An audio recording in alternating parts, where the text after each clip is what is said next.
Hi students, today we'll talk about the first chapter of class 9, the sentence. In this period, we'll come to know what is a sentence and what do you mean by a sentence.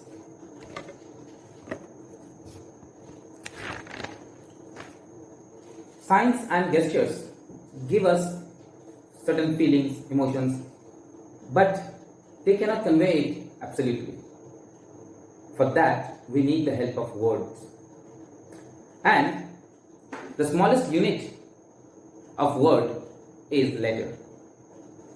In English language, we have 26 such smallest units which are called letter. A to Z. 26 in total we have. These are called letter. These letters, when put together or grouped together, form words. Of course, in a definite order pattern. They cannot come in a haphazard or random way. They cannot be like that. For example, S, K, Y, when put together, they become a word, sky. Similarly, A, D, I, G, A, S, Adidas, word. 1, 2, 3, 4, 5, 6 letters are coming together. Now, group of words constitute a sentence. When there is a group of words, they are formed sentence. Let's see. Look here. A cat mat sat on. This is a group of words. Of course, it is a group of words. Group of words. So many words are grouped together. But is it a sentence? The answer is simply no. It's not a sentence. Now why? Why it's not a sentence? That is the main point. In English language, keep in mind this thing. The basic fundament of the language pattern. This is the pattern in which the English language has to be written. This order has to be maintained. In this sentence, or in this group of words, rather to say, this group of words, this pattern is not maintained. So we cannot call this to be a sentence. Now see, the same words will form the sentence when we put it in a arranged manner. A cat sat on a mat. Now see, the same words are used, but as it is arranged properly in this form, so we call it a sentence. Now it is a sentence. Now it's not that in every sentence there will be object, or in every sentence there will be presence of a subject. There may not be. But this is the basic format which you have to keep in mind. Derivatives are there. We derive so many things out of that. This is the basic thing on which every derivative depends. Even adverbials are added after object, or sometimes object is not there, only adverbials are there. So many things can be. So now this is a sentence. Now, let's see, take another instance.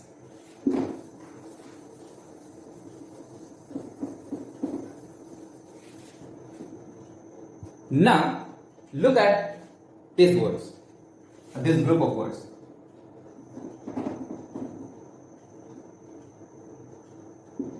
At sunrise, in the evening,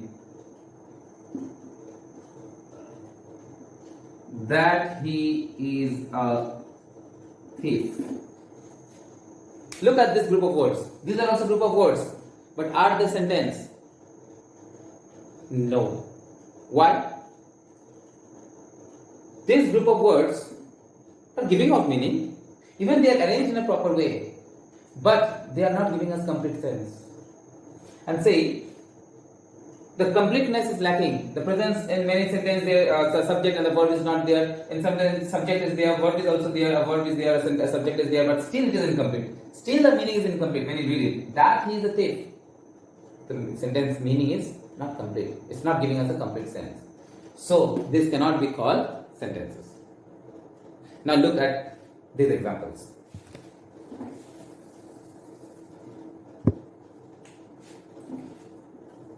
She has two brothers. The road is under repair. Now see these sentences. In these sentences, we can find everything. It is a group of words, it has subject, it has a verb, and it is giving us a complete sense. Therefore, we can say that these are sentences. We can call them to be sentences. These are sentences for us. Let's see what they are giving us. Number one, what we are getting? They are group of words. Number two, has its own subject and verb. Number three, giving complete meaning or sense. These three things we are getting. As we are getting these three features, so we can conclude that these two are sentences. So if we go for the definition of what is a sentence, then we can say a sentence is a group of words arranged in a definite order having its own subject and verb which conveys complete and clear meaning. Now this is about sentence, all about sentence. So we got the definition of sentences. Now each and every sentence can be divided into two groups or two halves, rather to say.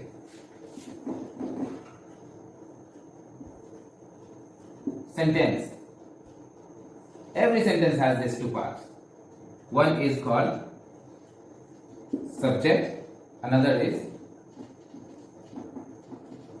predicate. Subject and predicate. Now what is subject and what is a predicate? Subject is a word which, about whom or about which something is said in a sentence. I am repeating. Subject is a word about which or about whom something is said in a sentence. Whereas predicate is a word or words which say something about the subject. This is the difference between the two. Let's take some example.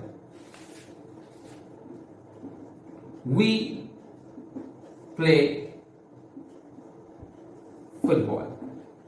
We play football. In this sentence, we are saying about whom? About we. So we is the subject. What we are saying about we? Play football. So this is the predicate.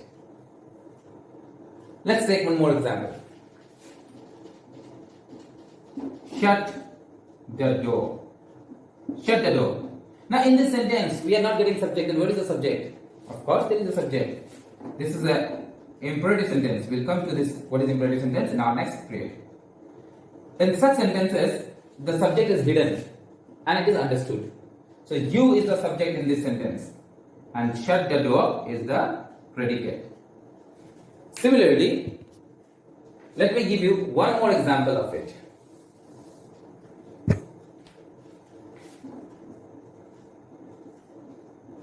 The grey old fox is too cunning.